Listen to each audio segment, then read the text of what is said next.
Sensation Comics #1. Oh. And that was in 42. But in the back of All Star All-Star Comics, Comics. that was a JSA story, and she appears at some point, like an ad for her in that. About the next. I will know say that, that for what Marsden was doing when she came on to the JLA, though, she was their secretary, and that was terrible. Well, it got to that point. Yeah, it I did. mean, for all the effort that he put into making this character herself and being able to do everything on her own. She essentially she joins a down. bunch of men, and then now she's the secretary. What? Yeah. That's Come on. terrible. She's just as powerful as all of them. More powerful. and She's beaten Superman a couple times. Yeah, in some more so, incarnations, she's just a little bit taller than Superman, like Darwin Cook's New Frontier. No. She, let's see, what was I going to say? She, because where's she from? I mean, we can... Themyscira? Should we jump back to more of the origins? Or the Paradise Island? Same thing.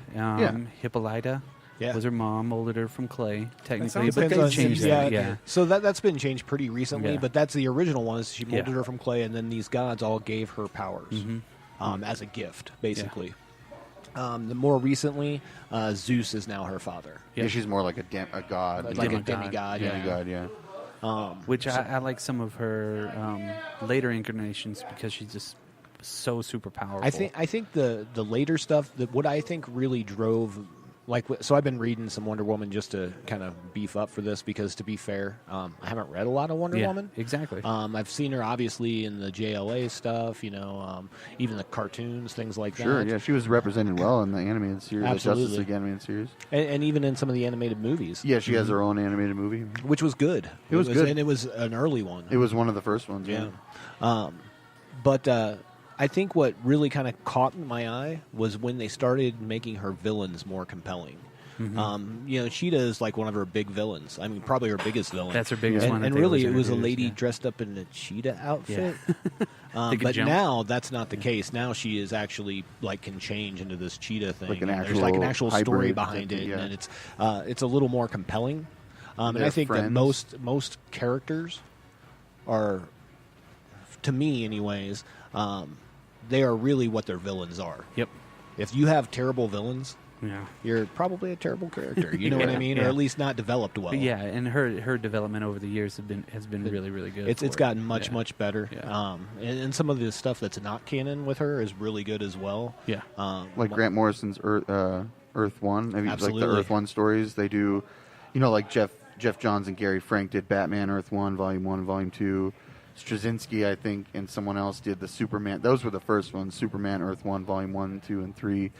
But he has, I think there's even a Volume 2 now of Earth 1 Wonder Woman. There might be. I've only read the first one. The first one with Yannick Paquette or whatever, the artist who did Swamp Thing on the New 52. That's a cool kind of... She stays in Themyscira like the whole time, right? Right. So...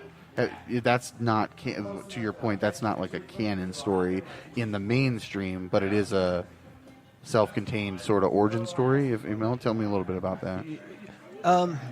So it's basically that she goes on trial with Hippolyta for saving Steve. Trevor. Yeah. But and I'm going to kind of gut off that story for a minute because it's not canon. What's really interesting recently, and I don't know how recently it is because I'm sure I'm not up to the newest Wonder Woman. I'm not getting them in the mail. But Lies. Yeah, so Wonder that was Woman the 2016 Rebirth. I have so they ran concurrent stories. Really good. So like 1 was a story, and then 2 was like another story, and then 3 was so the odd numbers were part of a story, and then the even numbers, and that was the Lies where something was revealed in that, right? Yeah. So basically, you find out that all the times that she's traveled back to Themyscira, spoiler alert. Yeah, spoiler alert out there. She's never been able to go back. Yeah, none of that's real. Now, they haven't explained, at least as far as I got in the comics yet, where she's been going in the meantime and meeting up with those people. Kind of hanging out. But she can never go back there, and she never has been able to go back there. So Themyscira is just an illusion to her? Correct. Because Ares, I think it's Ares, tries to... he's going to kill Trevor. And I almost said Trevor Noah. Yeah.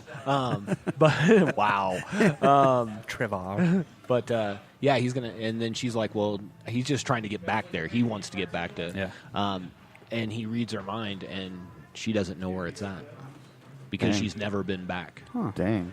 since that's pretty cool. When she originally left. Yeah. The other concurrent story running next to Lies was a year one story. So I always like those year one stories, but that is a cool run, that Rebirth run that runs through, I don't know, that story that you're talking about runs up to like 14 or something in the Rebirth issues.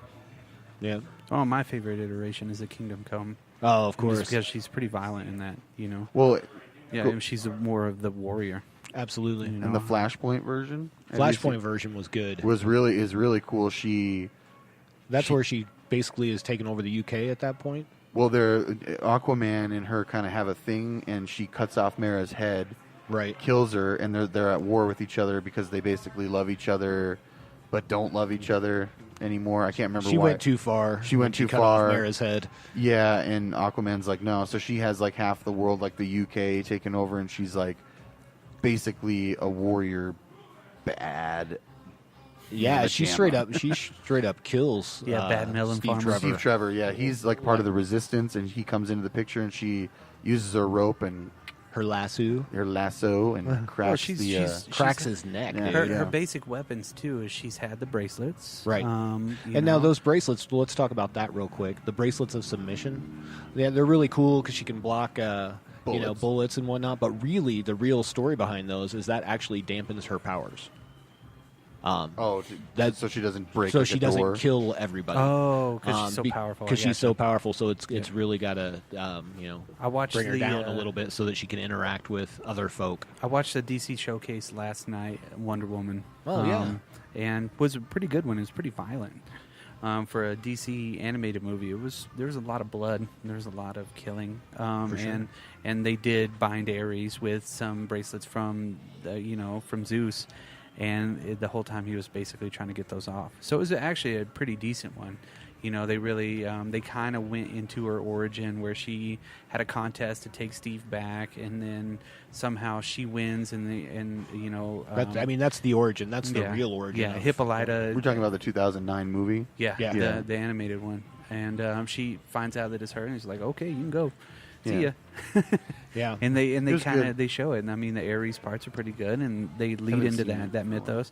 I know it was one of those that kind of came out, and I don't think a lot of people saw it, but I think it was early. It was an early one. Yeah. Since it was a showcase one, I thought there would be more, or it'd be a shorter one, like the it's Batman full Shazam, length, though. but it's a full length. Well, and I think Showcase was at first. That's kind of just a name they chose, plucked out of the air. Mm-hmm. But they did 3 with the very first one, right? The Black Adam one, which was really cool, which was awesome. Yeah, That's my favorite one. Yeah. But back to our weapons. So again, we have those bracelets. We have the tiara, which you can use as like a projectile. It's like sharpened. You can cut people's heads off with it, which she has. That's what she did in the movie too. It was crazy. I was like, what? And then of course the lasso of truth, which compels anyone tangled in it or snared in it to tell the truth, which is kind of odd because as we've talked before, Marston actually created the pulmonary lie detector well before that. Yeah. Well, we were just talking about how sucky it would be to be the boyfriend of yes. She's like, did you do the dishes? Hold on, wait. So you're saying you lied to your current girlfriend? No. I definitely did the dishes. Because it'd be fine if my wife had the lasso of truth. I'd be great because I don't lie. Yeah. I agree. There you go. Me neither. But I get it. If you lassoed him and asked him that exact question. No, I don't lie to my wife. I could say that. Maybe not That's that fair. I don't lie. I'm sure I've lied to someone somewhere. Yeah. No, her sword too. Her sword can actually shave atoms off. Yeah, and she can actually cut Superman with it and make him bleed without kryptonite, which is pretty cool. Yeah. And she's more durable than he is. Yeah, she's got that healing factor now. Like we said, they retconned a lot of stuff and added newer things to where she didn't just float on the currents. Right. So when it was like dead air out there was no wind, she couldn't fly, but now she flies. Right. So I really think her character has grown throughout the years to embody more of that exact. The very first things that they actually more of the started with the original intent. Yeah, I think that's probably happened more in like the last 20 years, 15 to 20 years. We kind of got that back from like the 70s where they depowered her completely. She was like guns. Kung Fu. Yeah, the Denny O'Neil storyline. Yeah, it was terrible.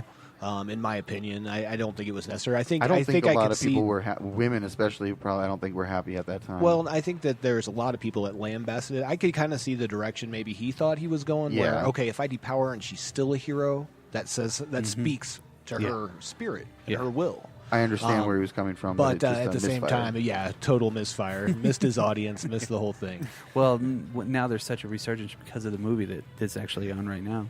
The movie is really a good representation of everything that they had always started. This is one thing. This is why I like DC characters a lot. Is because these characters have been around for so long that they're malleable, and they've been changed a lot over the years. So when it's usually a cyclical thing. So we come back, and now Wonder Woman is getting this. Unfortunately, it does take sometimes a movie to put it out in the pop culture and into the world. But she in the comics, and like you said to your point, that she's getting more back to her truer origins. Just make it more like take what was on the page. Like it was on the page, just update it for our times, and people are going to gravitate towards it. You know what I mean? Especially, not that it has to be younger girls, but younger girls having a strong, female role model. hero to look up to. I mean, that's awesome. That's a huge deal. And that was what it was intended for originally, right? Yeah. Well, sure. Yeah. To If give younger that women alternate. like Wonder Woman with consent. I want to segue here if we want to talk about. I want to talk about one of my favorite stories or incarnations of Wonder Woman was around the Infinite Crisis storyline. Well, I was getting ready before we get to that. I was going to say, back to your cyclical with that. With DC, it's always a crisis, right? That will bring that back. So this will segue perfectly into what you're getting ready to talk about. And I know you joke, but no, I don't joke. But I actually don't joke. But I don't think it's a bad thing. Yeah. And at least the crises aren't the same every time. It's something different. But it's a major deal. But it's a major deal that kind of turns event. over the whole universe and makes it different in some way. Yeah. To tie it into the movies and stuff, there was a George Miller film that they were going to make, a Justice League film, supposed to come out in 2010. And they were going to film it. And there are pictures on the internet. You can see Megan Gale cast as Wonder Woman in the costume. But there was after the Infinite Crisis storyline or shortly before. Forgive me there. She one of my favorite villains and characters, Maxwell Lord, used to be a good guy, turned into a bad guy. He has telekinesis. He gained the powers. Yeah. So she breaks his neck on TV. It's quite violent, and it changed the way. It's on TV, like everyone sees it in the DC to that universe. point, the reason that she breaks his neck is because he basically takes control of Batman and Superman and is attacking her, and she knows the only way to make that stop is to. And the way she knows is she uses the lasso of truth on him. Yeah. And he says, "This is the only way you're going to get to stop me is if you kill me." And then he has it broadcast to kind of and this was around the post 9/11, the before Dark Knight, so it's in that era, and it's kind of cool to put her in that position of just kind of subverting the superhero. She's gonna kill this guy on TV. She had to, but she's also a warrior. So isn't that what she's always meant to do anyway? So is it really that much of a stretch? Well, I know after that story, then her interaction with even Batman, Superman, the rest of the Justice League, it was strange. It was definitely strange. Yeah. And the movie version. Now, I want to get into this a little bit. You can look up this script online, Justice League Mortal. Wonder Woman had a big part in this. It was really cool. There's some concept art of her flying over Themyscira. The thing I like about this movie is it kind of throws you into it, and everything's already established, and the only person that doesn't know anybody is the Flash. So you're kind of seeing this from the Flash's point of view, and he's kind of gaga over Wonder Woman and stuff. But spoiler alert, and long story short, it gets to a point where Maxwell Lord is controlling Superman in the third act, the final battle, and you think she's going to do it because we know now this has happened in the comics, so we're watching a movie, and it's based on a comic book, so we're like, oh man, Wonder Woman's going to snap his neck right now. And Maxwell Lord would have been played by Jay Baruchel. I don't know if you know. Oh, yeah. So it would have been an interesting version. But in the end, Batman actually comes up behind and snaps his neck to save her from that, and going down that kind of path, if you will. Because she's a warrior. And in this movie, it also pulled from... he's darker, right? Yeah, he's darker, and it also pulls from the Tower of Babel storyline. Right. And, Babel. And so this is where Batman has contingency plans against the Justice League that's used against them by Justice Ra's League Doom? Was that the animated? Well, the animated movie version? was based on Justice League Doom. Sorry, was based not to interrupt. No, it was based on the Tower of Babel. by Mark Waid. And in that one, though, Ra's al Ghul uses them. But in this movie version, Maxwell